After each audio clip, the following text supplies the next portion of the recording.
आत्मविश्वास के धनी कोरेडो मैकेगी। इटली के एक बालक ने सुना कि ऑस्ट्रिया सर्कस में ऐसा कलाकार है जो केवल एक उंगली के सहारे उल्टा लटक सकता है। उसका यह दावा था कि इस कला का प्रदर्शन संसार में केवल वही अकेला कर सकता था। अन्य कोई व्यक्ति ऐसा प्रदर्शन कर ही नहीं सकता। बालक के लिए यह एक चुनौती थी। उसने अपने मन में दृढ़ संकल्प किया कि वह भी एक दिन इस कला का प्रदर्शन अवश्य करेगा। वो बालक और कोई नहीं, कोरेडो मैकेगी ही था, जिसने जन्म से अपंग होते हुए भी आत्मविश्वास के कारण सर्कस जगत में प्रसिद्धि अर्जित की। कोरेडो मैकेगी का जन्म एक ऐसे परिवार में हुआ था जो देश विदेश घूम घूम कर अपनी कलाबाजी दिखाता और जीविका उपार्जन करता था। कोरेडो मैकेगी कुछ ही वर्ष का छोटा सा बालक था, तभी वो बाल पक्षाघात का शिकार हो गया। उसका बायां पैर बेकार हो गया। माता पिता ने यह मान लिया कि अब वह अपने जीवन में कभी भी आनुवंशिक कला का प्रदर्शन नहीं कर सकेगा। लेकिन मैकेगी हिम्मत हारने वाला न था। उसने मन ही मन संकल्प लिया कि एक दिन वो अवश्य ही कलाकार बनेगा। अपने आप को किसी कार्य के योग्य नहीं समझ लेना आत्महीनता की भावना कही जाती है। इसके जागृत होने पर मनुष्य की उन्नति के सभी मार्ग अवरुद्ध हो जाते हैं।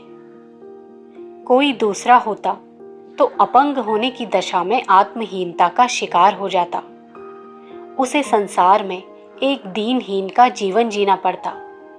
परंतु मैकेगी दूसरी ही मिट्टी के बने थे। उसने कहा कि एक पैर ना रहे तो क्या, दूसरा पैर तो ठीक है। परमात्मा ने दो हाथ दिए हुए हैं। जिस वस्तु की कमी हो उसका रोना ना रोकर जो उपलब्ध है उसका सदुपयोग करने की कला मैकेगी को अच्छी तरह आती थी। अपने शेष अंगों के सहारे ही कला में दक्षता प्राप्त करने की उन्होंने ठानी और अपना अभ्यास जारी रखा। कला के प्रत्येक अंग को वे बहुत बारीकी से देखते और उसके लिए अपंग होने पर भी कोई न कोई उपाय खोज ही लेते थे। अपनी कला को अपना देवता मानकर वे उसके अनन्य पुजारी बन गए थे। रसरी आवत जात ते सिल पर पड़त निशान, इस उक्ति पर उनका दृढ़ विश्वास था। ये उक्ति उनका आदर्श बन गई। निरंतर अभ्यास चलता रहा। एक एक त्रुटि को अनेक बार सुधार कर वे दोहराते रहे। देखने वाले उसे एक पागल और वहमी की संज्ञा देते थे। उसे चिढ़ाते भी थे कि बैसाखी के सहारे चलने वाला सर्कस में क्या कला दिखा सकेगा। कुछ तो यहां तक सताने लगे कि उनकी बैसाखी को खींचकर गिरा देते थे। वे कभी किसी की परवाह न कर अपनी उपासना में चुपचाप लगे रहते थे। गिरा देने पर नाराज होने, चिढ़ने अथवा निराश होने की जगह वे फिर से उठते और पुनः दुगने उत्साह से अभ्यास में जुट जाते। सताने वाला तभी तक सताता है जब तक उसकी प्रतिक्रिया व्यक्त की जाती है। लोगों ने देखा कि उनके चिढ़ाने अथवा सताने का मैकेगी पर कोई प्रभाव नहीं होता, तो उन्होंने उस ओर से उदासीन होकर सताना छोड़ दिया। प्रत्येक शुभ कार्य के प्रारंभ में आने वाली कठिनाइयों को पार करके अब वे अपने लक्ष्य की ओर तेजी से अग्रसर होने लगे। मैकेगी के शरीर के विभिन्न अवयव लचीले बनते गए। धड़, पीठ और बाजुओं की मांसपेशियां और पुट्ठे बैंत की छड़ी की तरह लचकने लगे। किसी कार्य के प्रति अभिरुचि और प्रयास का मिला जुला प्रतिफल जो मिलना चाहिए वही मिला। कठिन परिश्रम और अभ्यास के सहारे 16 वर्ष की अवस्था में उन्होंने अपने परिवार वालों के समक्ष एक प्रदर्शन किया। उन्होंने एक पैर पर संतुलन बनाकर 20 से 30 मिनट तक का कवायद कर दिखाया।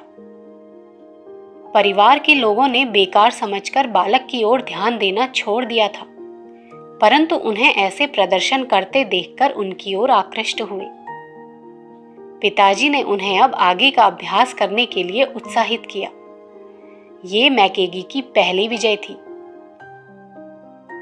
मनुष्य के अंदर अनेक क्षमताएं बीज रूप में पड़ी रहती हैं। सुअवसर मिलते ही वे विकसित होकर पल्लवित पुष्पित हो उठती हैं। परंतु यदि हीनता की भावना घर कर जाए तब यही बीज सूखकर नष्ट हो जाता है। मैकेगी ने प्रथम बार एक सर्कस में अपनी कला का प्रदर्शन किया। लोग अत्यधिक प्रभावित हुए।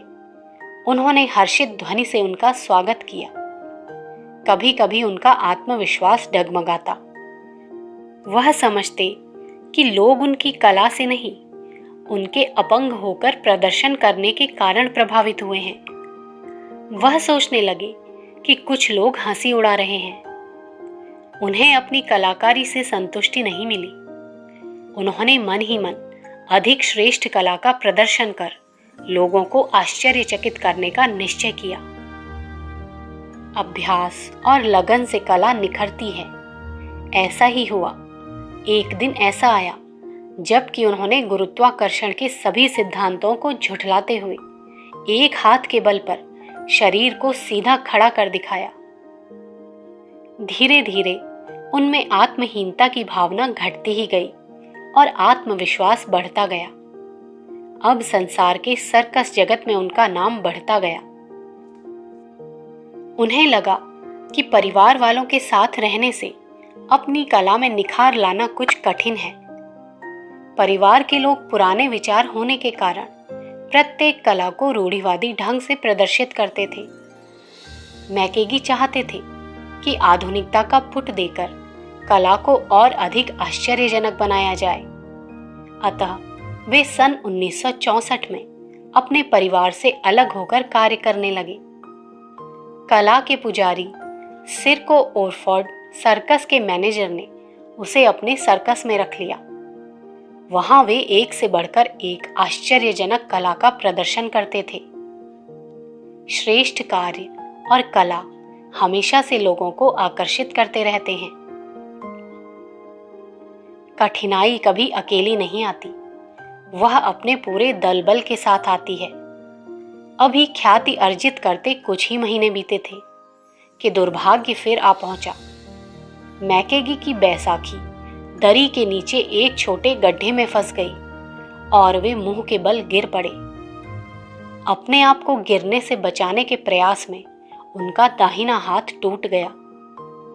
अस्पताल पहुंचने पर डॉक्टरों ने उसे बेकार बताकर 1 इंच हड्डी निकाल दी। अब उनका एक पैर और एक हाथ ही काम करने के योग्य बच रहे। कोरेडो पहले तो निराश हो गए, परंतु फिर अपने आत्मविश्वास के सहारे आगे का क्रम चालू रखने का विचार किया। पहले की अपेक्षा कला कुछ कमजोर पड़ गई। दुख तो हुआ, परंतु उन्हें अपने परिश्रम पर विश्वास था। अपना अभ्यास चालू रखा। एक दिन आया जब पुनः पहले की ही तरह कला प्रदर्शन करने में सफलता प्राप्त कर ली। अब वह केवल एक हाथ के बल पर सीधे खड़े हो सकते थे। लोग आश्चर्यचकित होकर देखने लगे कि एक पैर और एक हाथ बेकार होते हुए भी किस तरह कठिन प्रदर्शन किया जा सकता है। अभ्यास सफलता की कुंजी है। मनुष्य निरंतर अभ्यास करता रहे तो एक न एक दिन सफलता अवश्य मिलती है। कोरेडो इसे भली भांति हृदयंगम कर चुके थे। उनका लक्ष्य एक उंगली के बल पर पूरे शरीर को उल्टा लटका लेना था। एक बार तो उनकी कलाई लचक कर टूट गई। कई दिनों तक इलाज कराना पड़ा।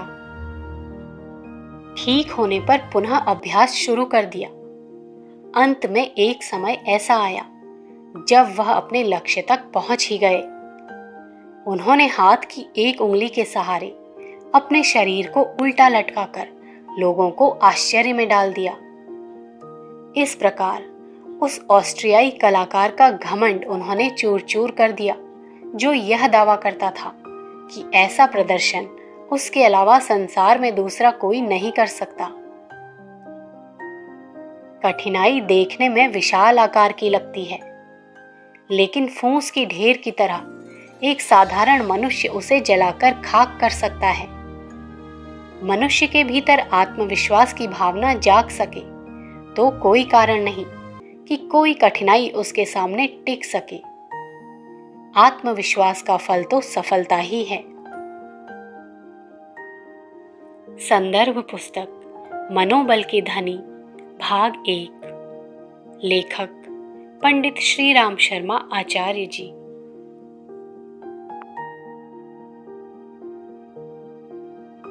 विचार क्रांति दूत YouTube चैनल को सब्सक्राइब करें एवं अगली वीडियोस प्राप्त करने के लिए बेल आइकन दबाएं। धन्यवाद। With best wishes from Lions Club of Pune Ganeshkhind. विचार lions club of Pune Ganeshkhind के YouTube चैनल को सब्सक्राइब करें और अगले वीडियोस पाने के लिए बेल आइकन दबाइए। धन्यवाद।